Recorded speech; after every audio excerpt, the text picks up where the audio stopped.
ఇక రాహుల్ గాంధీ టూర్ అంతా నిర్బంధం నీడలోనే జరిగింది. అడుగడుగున విద్యార్థి జేఏసీ నాయకులను అక్రమ అరెస్టులు చేశారు. కొలువులపై నిలదీస్తారని నిరుద్యోగులపై ఆంక్షలు విధించారు. అశోక్ నగర్ చిక్కడపల్లిలో రాహుల్ పర్యటనకు ముందు అర్ధరాత్రి నుంచి అరెస్టుల పర్వం కొనసాగింది. మరోవైపు రేవంత్ ప్రభుత్వం అత్యుత్సాహంతో రాహుల్ హెలికాప్టర్ టూర్ కు రోడ్డుపై రాకపోకలు నిలిపివేశారు. రాహుల్ టూర్ రోగులకు బేజారనేలా మారింది పరిస్థితి. వికారాబాద్ రాహుల్ పర్యటనకు ట్రాఫిక్ ఆంక్షలు విధించారు. ముండ్లకంపల మధ్య నుంచి దావఖానకు వెళ్లారు బాధితులు.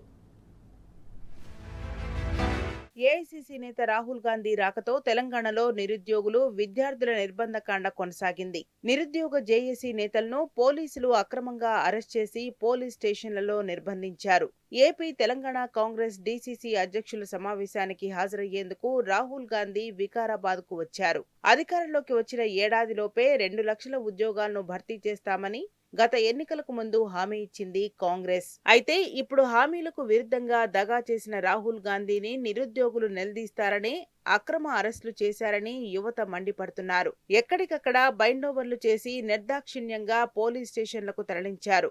అర్ధరాత్రి నిరుద్యోగ జేఏసీ నేతల నివాసాల్లోకి వెళ్లిన పోలీసులు వారిని అరెస్ట్ చేసి ఈడ్చుకెళ్లారు. సోమవారం తెల్లవారుజామున 4:30 అశోక్ నగర్ లో ఉండే నిరుద్యోగ జేఏసీ నాయకులను అరెస్ట్ చేశారు.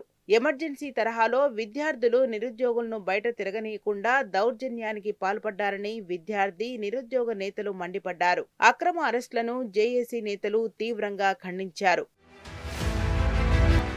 రాహుల్ పర్యటన నేపథ్యంలో విధించిన ట్రాఫిక్ ఆంక్షలతో వికారాబాద్ ప్రజలు చాలా ఇబ్బందులు పడ్డారు. ఒకవైపు నగరంలో పలుచోట్ల అరెస్టులు పర్వం కొనసాగుతూనే మరోవైపు రోడ్డుపై రాకపోకలను కూడా నిలిపివేసి ప్రజలను ఇబ్బంది పెట్టారు.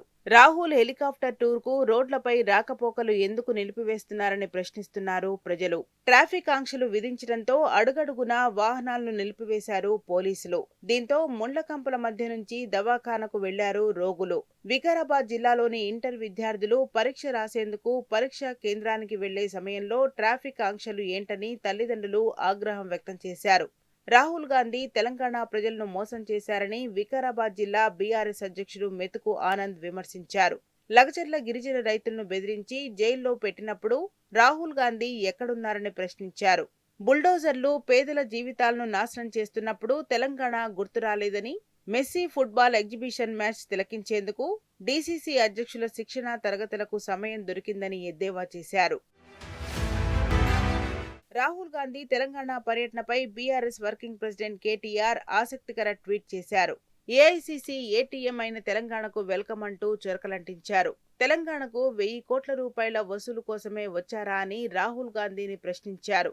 మీ సీఎం దగ్గర 1000 కోట్లు కలెక్ట్ చేసుకోవడానికే వచ్చారుగా అంటూ వ్యంగ్యాస్త్రాలు సంధించారు. పనిలో పనిగా 100 రోజుల్లో అమలు చేస్తామని చెప్పినా 6 గ్యారంటీలు, 420 వాగ్దానాల మీద కూడా రివ్యూ చేయండి రాహుల్ అని సూచించారు కేటీఆర్. నాడు అశోక్ నగర్ లో యువత ఓట్ల కోసం పడిగాపులు పడిన రాహుల్ గాంధీ నేడు అదే నిరుద్యోగ యువతను అక్రమ అరెస్ట్ చేయిస్తున్నాడని నిప్పులు చెరిగారు మాజీ మంత్రి, ఎమ్మెల్యే హరీష్ రావు. నాడు ప్రజాపాలన మా 7వ గ్యారంటీ అని ప్రగల్భాలు పలికారని ధ్వజమెత్తారు. నేడు ఎమర్జెన్సీ రోజులను గుర్తుకు తెచ్చేలా ప్రజా సంఘాల నాయకుల నిర్బంధాలా అని ప్రశ్నించారు. మాటల్లో ఏ మార్పు, చేతల్లో అణచివేత, ఇదే కాంగ్రెస్ పార్టీ అసలు నైజమని విమర్శించారు హరీష్ రావు.